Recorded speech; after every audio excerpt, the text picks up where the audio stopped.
बहुत समय पहले की बात है।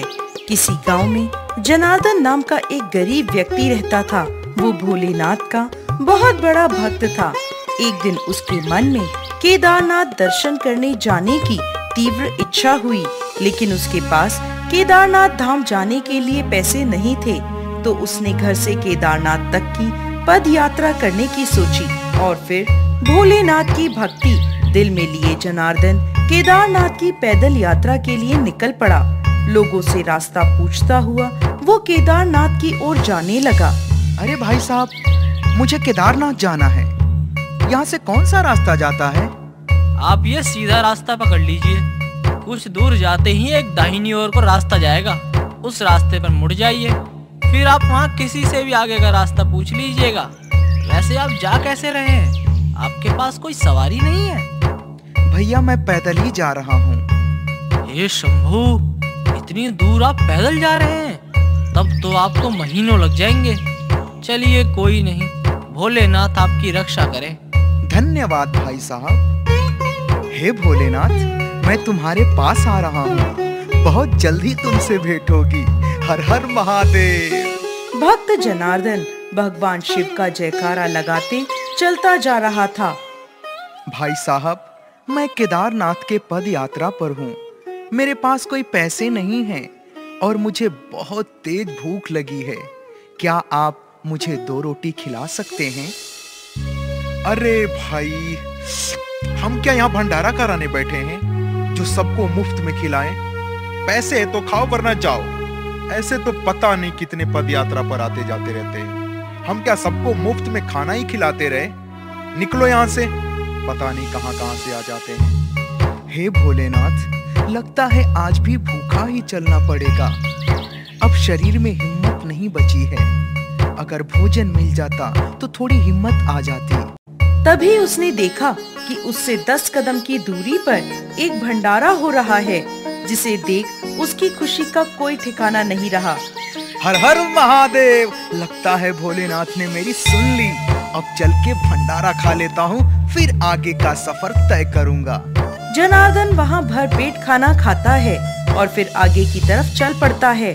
दिन मौसम बदलते गए, लेकिन जनार्दन शिव भक्ति में लीन चलता जा रहा था।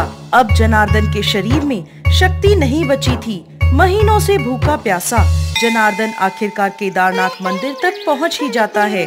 मंदिर पहुंच के वो देखता है कि कुछ ब्राह्मण केदारनाथ मंदिर का पट बंद कर रहे हैं।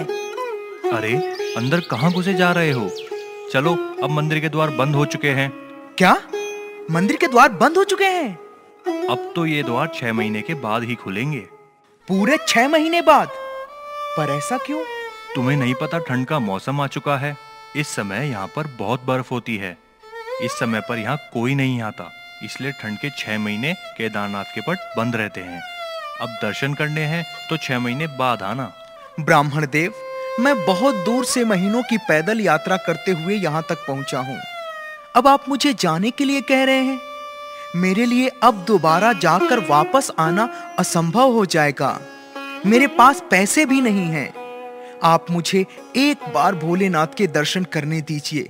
मैं यहाँ से खुशी खुशी चला जाऊंगा, वरना मेरा आना व्यर्थ हो जाएगा। हम ऐसा नहीं कर सकते, यह मंदिर का नियम है।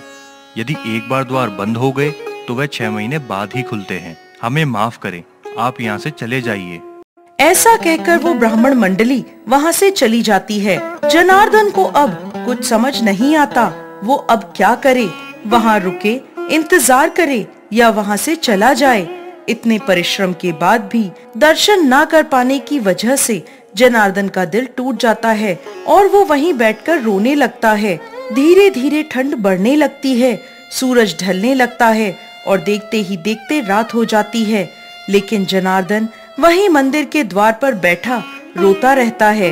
हे प्रभु, मुझसे ऐसी कौन सी भूल हो गई जो आपने मुझे दर्शन तक नहीं दिए? मेरी भक्ति में कहाँ कमी रह गई थी प्रभु? अब मैं कहाँ जाऊं? मुझे कुछ समझ नहीं आ रहा है। क्या करूं मैं? तभी जनार्दन देखता है कि दूर पहाड़ों में से एक लंबे कद का व्यक्ति, जिसकी आंखें नीली लंबी जटाएं, सिर पर भभूत और हाथों में त्रिशूल और डमरू है, उसकी तरफ चला आ रहा है। क्या हुआ बेटा, यहाँ बैठा रो क्यों रहा है? बाबा क्या बताऊं, मैं महीनों की पद यात्रा करता हुआ भगवान भोलेनाथ के दर्शन के लिए आया था, लेकिन जब मैं यहाँ पहुंचा तो मंदिर के द्वार 6 महीने के लिए बंद कर दिए गए। मैं भगवान के दर्शन तक नहीं कर पाया। अब ना मेरे पास वापस जाने का कोई साधन है, ना ही मेरा मन है। मैं यहीं अपने प्राण त्याग दूंगा बाबा।